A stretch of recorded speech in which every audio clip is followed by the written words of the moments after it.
Honourable supreme court ने एक बात और कही कि हमें मजबूर मत कर दीजिए अपना मुंह खोलने के लिए, समझने वाली बात है। और एक बहुत इंपॉर्टेंट बात कही ऑनरेबल सुप्रीम कोर्ट ने, वो ये कही कि जो एंकर थे इस प्रोग्राम के जिसमें नुपुर शर्मा ने ये बात कही थी, उस एंकर के खिलाफ अभी तक भी केस दर्ज क्यों नहीं हुआ।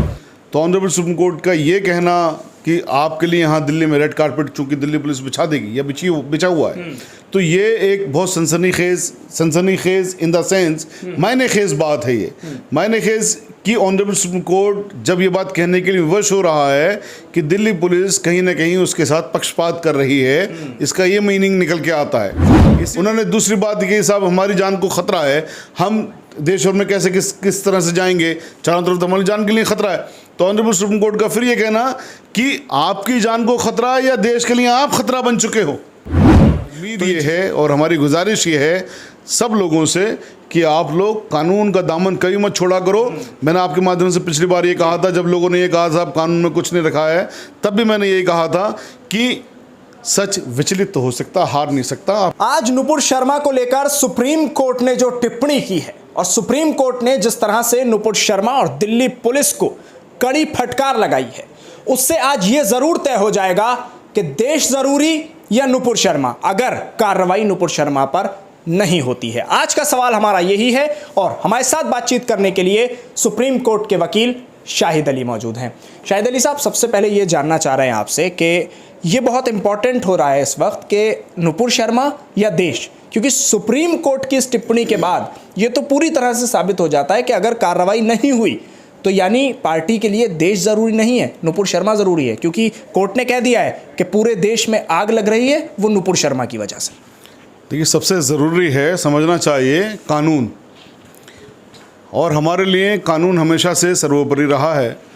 हम हमेशा से यही बात कहते हैं, कानून जिंदाबाद।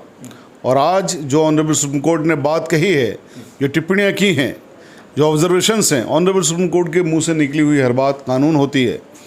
उन्होंने केस की समाअत के दौरान कही है, जब Nupur Sharma honourable supreme court पहुंची ये कह के कि साहब मेरे खिलाफ पूरे देश भर में जगह जगह एफआईआर हुई हैं, वो सारी एफआईआर दिल्ली ट्रांसफ़र कर दीजिए। तो ऑनरेबल सुप्रीम कोर्ट का ये कहना कि आपके लिए यहाँ दिल्ली में रेड कारपेट चूंकि दिल्ली पुलिस बिछा देगी या बिछा हुआ है, तो ये एक बहुत सनसनीखेज इन द सेंस मायने खेज बात है। ये मायने खेज कि ऑनरेबल सुप्रीम कोर्ट जब ये बात कहने के लिए विवश हो रहा है कि दिल्ली पुलिस कहीं ना कहीं उसके साथ पक्षपात कर रही है, इसका ये मीनिंग निकल के आता है। इसीलिए ऑनरेबल सुप्रीम कोर्ट ने आज उनकी इस मांग को ठुकरा दिया कि साहब उनकी एफआईआर एक जगह कर दी जाए। तो जो एक सेटल्ड लॉ था ऑनरेबल सुप्रीम कोर्ट का, ऑनरेबल सुप्रीम कोर्ट ने उस सेटल्ड लॉ को भी नुपुर शर्मा के लिए नहीं माना। वो क्यों नहीं माना कि नुपुर शर्मा का जो गुनाह है वो ऑनरेबल सुप्रीम कोर्ट की नज़र में इतना बड़ा है कि उन्होंने ऑनरेबल सुप्रीम कोर्ट ने कहा कि हम अपने बनाए हुए कानून को भी नहीं मानते इनके लिए, क्योंकि इनका जो गुनाह है, दरअसल उन्होंने दूसरी बात की, साहब हमारी जान को खतरा है, हम देश भर में कैसे किस तरह से जाएंगे, चारों तरफ हमारी जान के लिए खतरा है। तो ऑनरेबल सुप्रीम कोर्ट का फिर ये कहना कि आपकी जान को खतरा है या देश के लिए आप खतरा बन चुके हो। तो इन चीज़ों को समझने वाली बात है। और एक बहुत इंपॉर्टेंट बात कही ऑनरेबल सुप्रीम कोर्ट ने, वो ये कही कि जो एंकर थे इस प्रोग्राम के जिसमें नुपुर शर्मा ने ये बात कही थी, उस एंकर के खिलाफ अभी तक भी केस दर्ज क्यों नहीं हुआ। मैं ये बात जिम्मेदारी के साथ कहता हूँ और मैं बार बार इस मांग के लिए उठाता मैं रहा हूँ कि नाविका के खिलाफ अभी तक भी केस दर्ज क्यों नहीं हुआ, क्योंकि जो इंसाइट करने वाली बात नुपुर शर्मा कहती है मुझे इंसाइट किया गया, तो वहाँ पर एंकर जो काम कर रहे थे, इंसाइट करने का काम तो एंकर का था, तो एंकर उनको रोक सकती थी, एंकर उनकी आवाज़ को दबा सकती थी, एंकर उनका वॉल्यूम डाउन कर सकती थी। एंकर करते हैं एंकर, ये एंकर वहीं पर उनसे कह दी साहब इससे चैनल का कोई लेना देना नहीं है। तो इन सारी चीज़ों को बढ़वाने वाले, सब कुछ करने वाले, इसीलिए ऑनरेबल सुप्रीम कोर्ट को आज ये बात और कहनी पड़ी कि जब मैटर सब जुडाइस है किसी भी कोर्ट के अंदर, तो उसमें टेलीविज़न चैनल जो डिबेट करवाते हैं उन मैटर्स पे वो कहीं ना कहीं एजेंडा के तहत होता है। तो ये सारी चीज़ें आज साफ़ हो जाती हैं, जो बात हम लगातार कहते आ रहे हैं और हमने पिटिशंस भी इस पर डाली हैं बहुत सारी, कि ये चैनल्स के ख़िलाफ़ लगाम लगनी चाहिए। ये देश को तोड़ने की एक कोशिश ये लोग सारे के सारे मिलकर कर रहे हैं, देश की गंगा जमनी तहजीब को तोड़ने की कोशिश कर रहे हैं। ये सारी की सारी चीज़ें आज ऑनरेबल सुप्रीम कोर्ट ने एक साथ इस मैटर की सुनवाई के दौरान कही हैं। और एक ख़ास बात है वो भी मैं आपको बता दूं आपके सवाल से पहले, जबकि ये बात आज सुबह तकरीबन 10:30 से 11:45 बजे के तकरीबन ये ऑनरेबल सुप्रीम कोर्ट की ऑब्जर्वेशंस आई और अभी शाम के 6 बजने जा रहे हैं और अभी तक भी नुपुर शर्मा को गिरफ्तार नहीं किया गया है। ये बेहद अफसोस की बात है कि ऑनरेबल सुप्रीम कोर्ट से बड़ा तो इस देश के अंदर कोई भी नहीं है। जिस देश में ऑनरेबल सुप्रीम कोर्ट की बात को अगर इस तरह से इग्नोर कर दे सरकार या पुलिस, तो फिर अल्लाह ही मालिक है। तो इसका मतलब तो पुलिस की जो कार्यशैली है, जो पुलिस की पारदर्शिता है, खास तौर से दिल्ली पुलिस की, उस पर तो अब बड़े सवाल उठने लग रहे हैं। अगर सुप्रीम कोर्ट की ही बात कर लें तो सुप्रीम कोर्ट ने साफ कह दिया कि रेड कारपेट बिछा रहे हैं आप, इसलिए नुपुर शर्मा चाहती हैं कि दिल्ली तमाम जो उनकी जो FIR है वो मर्ज होकर दिल्ली आ जाए। अब भी आप सवाल उठाने की बात करते हैं, अब तो रिकॉग्निशन आ गया है, अब तो उसका एक एडमिशन आ गया है, मोहर लग गई है उस बात पर।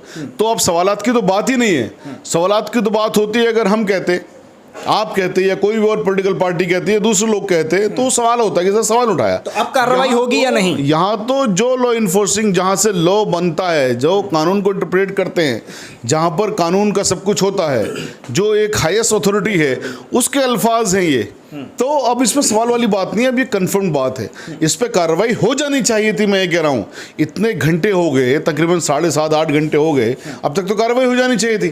अभी तक भी कार्रवाई नहीं हुई है, तो सीधी सी बात है कि सरकार अपने आप को निरंकुश समझ रही है, सरकार अपने आप को सबसे बड़ी ताकतवर समझ रही है। सुप्रीम कोर्ट से भी ऊपर? बिल्कुल। अगर कार्रवाई नहीं कर रहे तो सुप्रीम कोर्ट से ऊपर वो अपने आप को शायद मान रहे हैं। जबकि ये नहीं भूलना चाहिए कि इस देश के अंदर 3 जो महत्वपूर्ण पिलर हैं, उसमें से एक ऑनरेबल सुप्रीम कोर्ट भी है, उसकी बराबर की ताकत की है जितनी सरकार की है। लेकिन ऑनरेबल सुप्रीम कोर्ट की सुपरमेसी इसलिए और ज़्यादा हो जाती है कि हमारे देश की अदालतें सरकारों को पहले भी गिरा चुकी हैं। इलाहाबाद हाई कोर्ट ने इंदिरा गांधी की सरकार को गिराया था। तो अगर आज की सरकार ये सोच रही है कि हम निरंकुश हैं, हमारे ऊपर कोई है ही नहीं, तो ये उन्हें नहीं भूलना चाहिए कि आज ऑनरेबल सुप्रीम कोर्ट ने एक बात और कही कि हमें मजबूर मत कर दीजिए अपना मुंह खोलने के लिए। तो इसका मतलब सीधे से ये है कि अगर बात को फिर आप ज़्यादा एस्केलेट करेगी सरकार, यानी एक्शन अब भी नहीं लेंगी, तो फिर कहीं इस तरह की कार्रवाइयाँ दोबारा ना हो जाएं। तो इसलिए मेरा मानना यह है कि सरकार अपने आप को भले निरंकुश मान रही है, लेकिन ऑनरेबल सुप्रीम कोर्ट की नज़र में, हमारे भारत के संविधान की नज़र में, कानून की नज़र में सरकार निरंकुश नहीं हो सकती। सरकार जनता के द्वारा चुनी हुई है। सरकार के ऊपर भी सरकार के जो काम है तमाम, उनको वॉच करने के लिए अगर मीडिया है तो ऑनरेबल सुप्रीम कोर्ट भी उसकी व्याख्या करने के लिए मौजूद। एक सवाल यहाँ यह है शाहिद साहब कि जिस तरह से नुपुर शर्मा का नाम तो सामने आ गया, नवीन जिंदल का नाम सामने आ गया, लेकिन जो लोग ऊपर हैं, पसे पर्दा हैं, पीछे हैं पर्दे से, जिनके बारे में नुपुर शर्मा ने अपनी एक वीडियो में नाम भी लिए कि गृह मंत्री अमित शाह मेरे सपोर्ट में हैं, फडणवीस मेरे सपोर्ट में है, मुझसे कहा जा रहा है कि बेटा तुम परेशान मत होना, हम तुम्हारे साथ हैं, तो क्या इन तक भी पहुंचा जाएगा? क्या ऐसा हो सकता है? क्योंकि ये लोग तो बहुत बड़े बड़े पदों पर हैं। देखिए, इसमें नुपुर शर्मा का जो ये बयान है, वो नुपुर शर्मा के बयान के पीछे क्या सच्चाई है क्या नहीं है, उसके बारे में हम कोई कमेंट नहीं कर सकते। नुपुर शर्मा के पीछे कौन है कौन नहीं है, ये सब इन्वेस्टिगेटिंग एजेंसीज का काम है जांच करने का। लेकिन जो हालत से लग रहा है, यही तो मैं बता रहा हूँ कि ऑनरेबल सुप्रीम कोर्ट के ऑर्डर के बावजूद भी कार्रवाई नहीं होना, तो अगर आप यहाँ पर नुपुर शर्मा के उस बयान को सुने कि साहब मेरे ऊपर उनका हाथ है, तो फिर तो उसकी बात सच हो जाती है।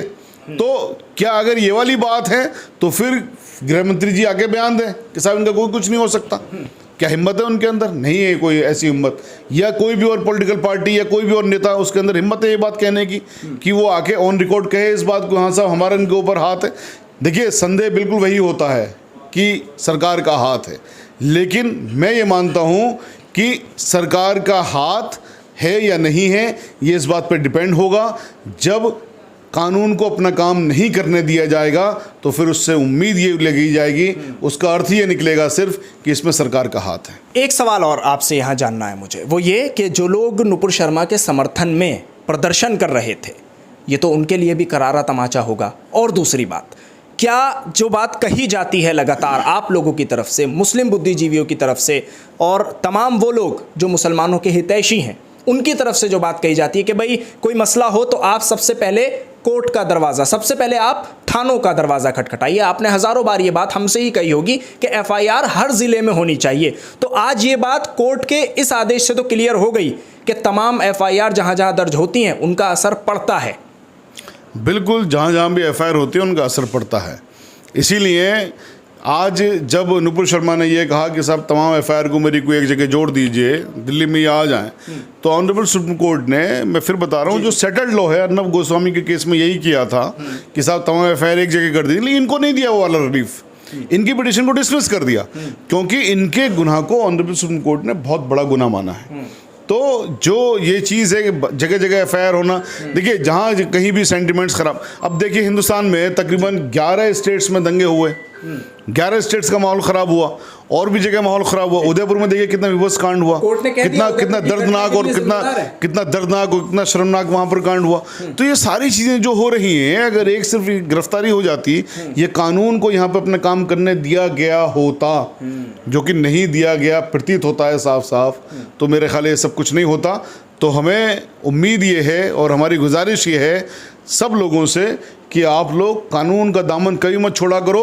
मैंने आपके माध्यम से पिछली बार ये कहा था, जब लोगों ने ये कहा साहब कानून में कुछ नहीं रखा है, तब भी मैंने यही कहा था कि सच विचलित तो हो सकता, हार नहीं सकता। आप यकीन रखिए कानून में अच्छे लोग भी बैठे हुए हैं जुडिशरी में, ठीक है अपवाद भी होते हैं, लेकिन आपकी बात सुनी जाती है, और जब आपकी बात सुनी जाती है उस पर जब ऑर्डर्स आते हैं तो इस तरह के ऑर्डर्स भी आते हैं जैसा आज ऑनरेबल सुप्रीम कोर्ट ने किया है। शुक्रिया शाहिद अली साहब बातचीत करने के लिए। सुप्रीम कोर्ट के वकील, कानून के अच्छे जानकार हमारे साथ इस वक्त शाहिद अली साहब मौजूद थे। उन्होंने साफ तौर पर कहा कि एफआईआर ज़रूर दर्ज होने चाहिए, क्योंकि उसकी वजह यह है कि आज जिस तरह से नुपुर शर्मा का पूरा मामला सामने आया है, नुपुर शर्मा के इस मामले में जिस तरह सुप्रीम कोर्ट ने यह कहा है कि आपकी एफआईआर को मर्ज नहीं किया जा सकता, तो कहीं ना कहीं ऐसा लग रहा है कि नुपुर शर्मा जिस अर्जी को लेकर गई थी, उस अर्जी में यह साफ जाहिर हुआ कि नुपुर शर्मा इस बात से परेशान नजर आई कि देश के अलग अलग कोनों में मेरे खिलाफ एफआईआर दर्ज हुई है और मुझे हर जगह जांच में सहयोग करने के लिए बुलाया जा रहा है, तो मैं कैसे जाऊंगी। तो यह चीज कहीं ना कहीं प्रेशर डालती है। तो कोई भी मामला हो उसमें कानून का दामन नहीं छोड़ना चाहिए, ऐसा शाहिद अली का भी कहना है।